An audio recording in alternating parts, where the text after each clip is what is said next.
Everyone is desperate to figure out how to stop Neon.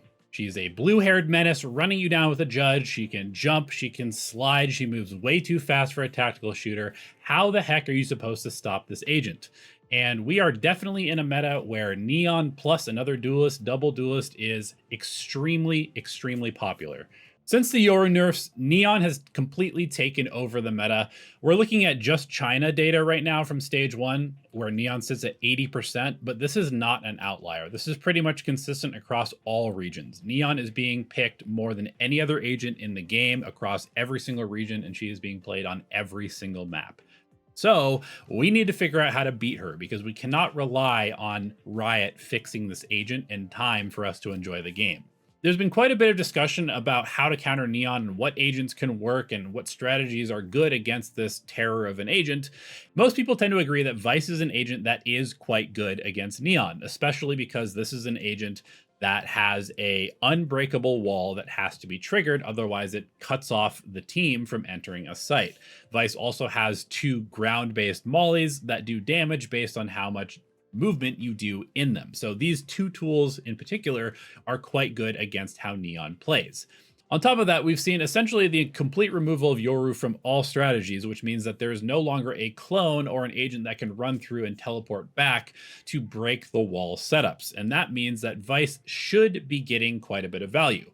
However, Vyse is an agent that a lot of teams have had a lot of practice against in 2025 and kind of understand how she works, which means that most teams can recognize that if there's a Vyse on the other team, they need to do 1 or 2 steps before they actually hit the site, going and baiting the wall, breaking the thorns, which makes Vyse essentially useless as an anchor if you can do that consistently.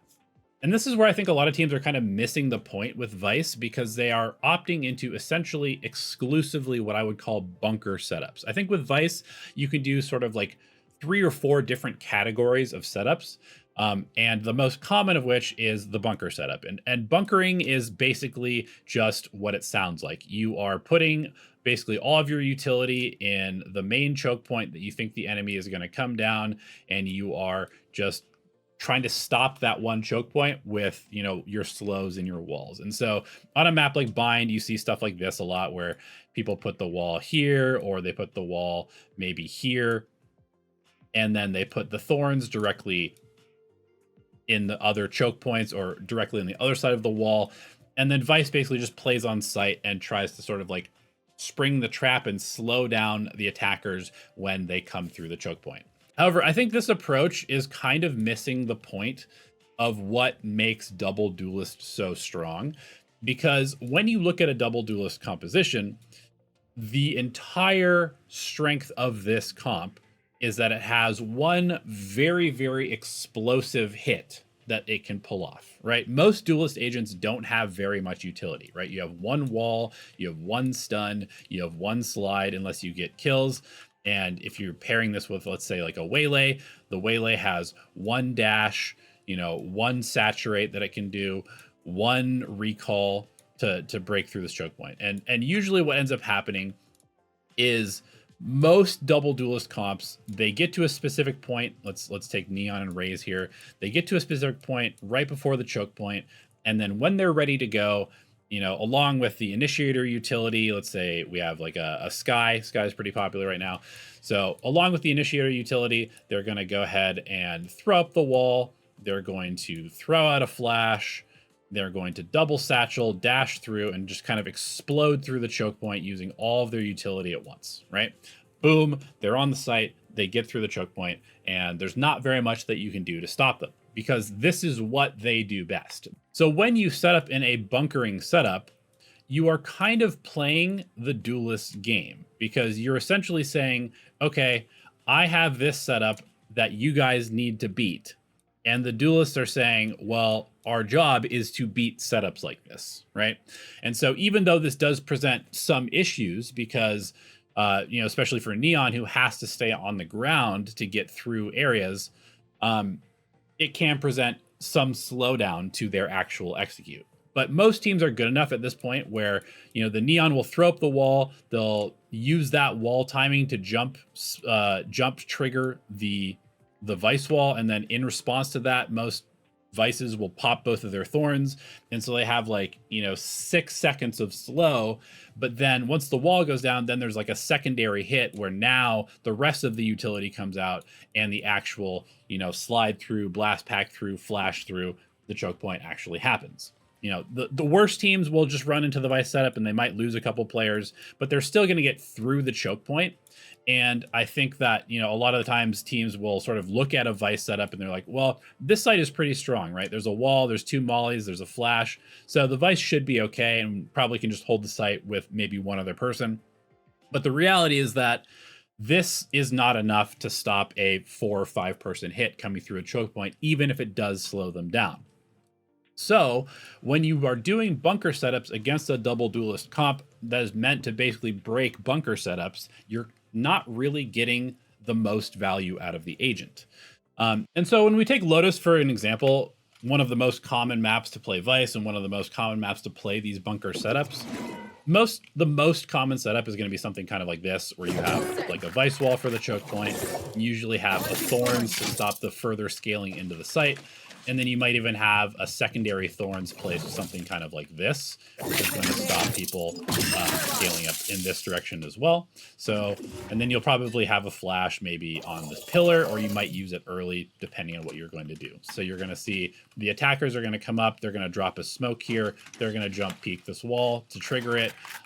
If you're playing in sort of like a bunkered position to try and play off your utility, they're probably going to dump a stun or a nade or multiple pieces of utility into this area to chase you out. And then they might even have agents that can break the thorns as well. And so you basically have like one shot for your trap to work, and they will most likely be able to trigger that trap without fully going into it unless they're completely clueless or not very good at the game. So these bunker setups look powerful on paper, and they can be good if you catch the other team off guard. But if it's like the default way that you play the game, most teams will have a solution to this within a round or two. So that's why I think it's really important to mix up these bunkering setups with a variety of other types of rounds. And so the first type of round that I want to kind of mention is what I'll just call like help defense. And this can be really good if you're not sure where the other team is going to be running it down. Or I think especially it's pretty good against eco rounds where you don't necessarily need like a full bunker setup to slow down a team because they might not have quite as much utility. They're going to have less health because they probably can't buy full shields. And so this is one of the situations where it can be pretty good to do a help defense setup, because you've got, you know, thorns for C, you've got a wall for B, you maybe have thorns for this choke point, and then you've got like a flash and a swing potential for Vyse in tree. So you're covering every single lane at once, and that's pretty strong. But obviously, if they're on a full buy, 1 thorns is probably not going to stop a hit. So this is not the greatest setup if the other team is just going to be hitting you as 5 with full utility. Another setup that you can do with Vyse that I think is pretty good is the aggressive setup. So one of the cool things that you have with Vyse is you kind of have like this little mini trap. Think about how like a breach and a cipher works, where the camera like takes information, and then off the camera taking information, the breach stun comes through and then somebody swings off of that, or the breach flashes and then somebody swings off of that. And Vyse kind of has that ability to do that and move it around the map wherever you want to position yourself. So one thing that you can do with that is you can kind of set up these little mini traps just to make the map more dangerous for the other team. And so maybe you give your B player a thorns just so they have something to stop a fast rush, but then you come and you join this fight at A. And I've seen a lot of people that will use like the Vyse flash aggressively like this, and it usually doesn't do very much. It kind of gets instantly broken. You can do that if you want to, but I think it's better oftentimes to just hold all of your utility that you haven't placed pre-barrier, and you just act as a rifle and you come out and you trade. And let's say your team wins control of rubble. Now, a lot of teams will leave an omen or a raise top rubble or back here, and they'll just kind of like hold this area, and maybe there's a Viper wall that comes up and you have to spam or throw some utility. Instead of doing that, what if we put a Vyse here, and we can just have the Vyse maybe place a fairly basic wall right something that requires the other team to actually come out to bait like this, you know.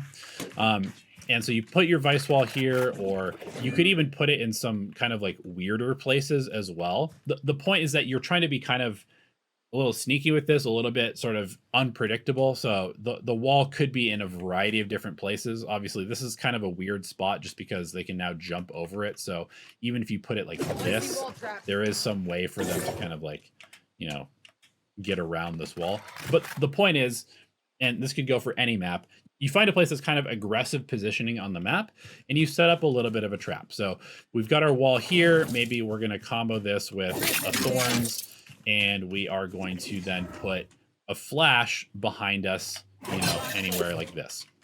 And so when the wall triggers, now you can thorns off of that, and they're going to slow down. Maybe they make a step, and then you can flash and you can swing, right?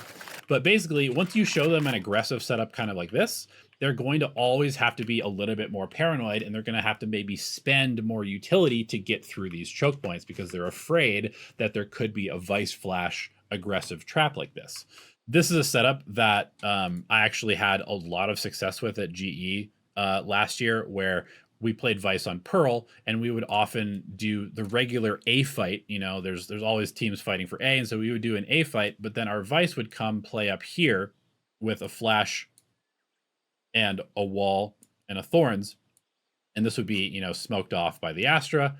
And so when you place the wall just on the outside of the smoke, they have to actually come through the smoke, and they instantly trigger the wall, and then you can, you know, flash and fight off of this, and it's going to cut off part of the team, and you maybe can get a pick like this. And so anytime you start showing these kind of aggressive setups, it means that the attackers have to actually, instead of being able to just like walk up to the place that they want to pop from and then immediately pop onto the site, they now have to potentially use a drone or use a stun or use some sort of utility just to get back into the area that they want to normally walk into. And against these double duelist comps, the more that you can make them spend their utility before the actual site hit, the worse the site hit is going to be, and the worse their post plant is going to be, because they have a very limited amount of utility. It's a concept called like taxing resources. You want to tax them as much as possible before they can do the thing that they're good at, which is exploding onto the site. And then another thing that I think is really important to do with Vyse, to again kind of like mix up what the other team has to deal with, because the worst thing you can do is be predictable with a Sentinel. Anytime it's easy for the other team to be like, well, I just throw a shock dart here and it's going to break the trip, or there's always going to be a wall here, so we just smoke this and we just run up and we bait the wall. Like anytime you have predictable setups, it's very easy for most teams to break that down. And so you want to always be making the map uncomfortable to play. And so one thing that you can do that's kind of cool with Vyse, because of how the flash works, is that you can sort of find these little niche areas where you can throw the arc rows instantly as soon as the barriers drop to set up a play a few seconds later. And if you find the right spots, you can kind of treat Vyse a little bit how Phoenix gets played on defense. So take Haven, for example. Phoenixes will often come up here, you know, once or twice a half on defense, and they'll wait for a little bit of noise. Maybe a teammate will walk down B and sort of like see whether there's a turret here, break the turret, and then in response to breaking the turret, the Phoenix will flash out and try to kill the distracted player who is responding to the B player walking down. And so with Vyse, you can do kind of a similar play if right off of barrier, you throw your arc rows down in a place like this. Now, why do you want to put it here? Well, you want to put it in a place that is not instantly noticeable by any player that's just kind of like holding. So if there's a window player, they can't see this arc rows. And if it's like the Killjoy that is coming up to place the turret, they have to actually come out to see this, right? Which puts them in some sort of danger. So this is kind of like a little niche spot where you can't see it from anywhere normally. And so if you throw this, and then imagine that you're playing like a Phoenix, same thing happens. The B player walks down, breaks the turret. The Killjoy who's playing over here looks at the B player, and you just flash. and you swing, right? And so it's basically the same play that Phoenix can do, but you're doing it with a Sentinel, which is cool because now they have to worry about stuff like that, right? And this is why I think it's really important to not always just do these like pre-barrier setups with Vyse, because you can get so much more value if you kind of like change up where your utility is and how you're using your utility. You can do it over here on long as well, where let's say right at the beginning of the round, you just throw an arc rose through here. And yes, sometimes they will be able to see that if they run out immediately, but a lot of teams are kind of like waiting for the initial, utility, and then they come out here. And so as soon as they make a step, boom, you can flash and swing and you're not going to blind yourself. You can do another similar thing like this over here. This one's a little bit more aggressive, obviously. And so if the other team is scaling out quickly, they will see this, but you can come up with all these sort of like aggressive little flash positions where getting aggressive every now and then, again, just makes the map more dangerous and more sort of like paranoid to play. And it's going to always tax the other team more in terms of spending resources, making more noise, being more careful, slowing down the tempo of these teams that want to be going high tempo and fast at all times. So we've got help defense, we've got the aggressive trap setups after you've taken space, and then we have these sort of like non-Sentinel style plays. And obviously you can pair this with, just throwing your utility for your teammates basically, because you're playing more of like a duelist. So, just put utility where you think they might react to, just stuff like this. And then you go do an aggressive flash play. And if you die, unlucky. But if there's nobody there, or the other team gets afraid of you getting aggressive like that, then a lot of times they will react and they'll just kind of speed up into your utility, which is somewhere else on the map. So I actually want to come back to the bunker setup for the sort of like final point about Vyse that I think is really important to understand, which is that you can still do bunker setups, but a lot of times against double duelists, you actually want to do sort of like a contain setup or like a deeper bunker setup than you think you might actually want to do. So instead of putting your wall here, one thing that you can do is you can actually put your wall in a place like this. And, similarly, you can put your thorns like here and here, right? And then your flash could be maybe something like back up here. And the reason that you might want to do something like this is because the initial choke point is where all of that sort of explosive power is going to come from these double duelists. And once they get through the choke point and there's no wall there, they're going to be like, oh, awesome. Okay, let's just flood into the site, right? And so they will potentially let their guard down. And then all of a sudden, one person kind of just scales lazily. They trigger a wall here, you flash and kill them, right? And their spacing is maybe off. And you kind of want to just think about like the psychology of these double duelist teams, which is that once they get through the choke point, especially good teams will realize that they don't necessarily have the resources anymore to just kind of like play a passive post plant.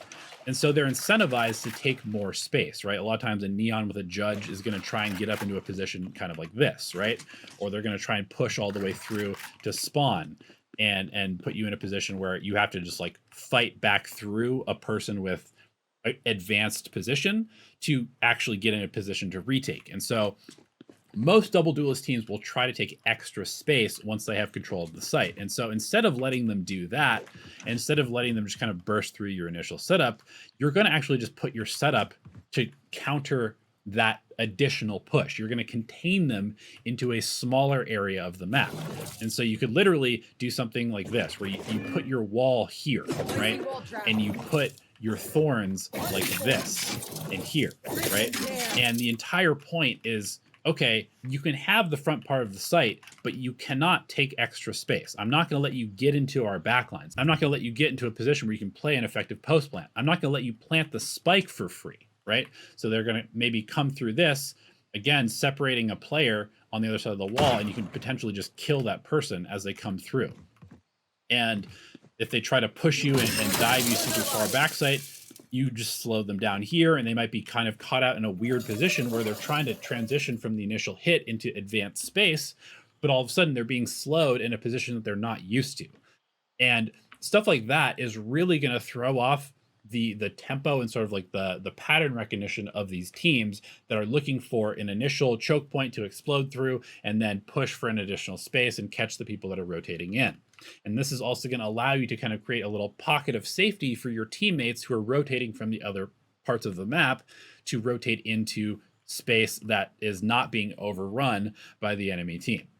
Now, I'm not here to deny reality or to be like, nobody knows how to play these agents. The reality is that Sentinels are weaker than they have ever been. But I think that there's still a ton of value that you can get out of them if you actually adapt how you're playing to what is actually happening in the game instead of trying to just do what worked before and hope for good results with weaker agents.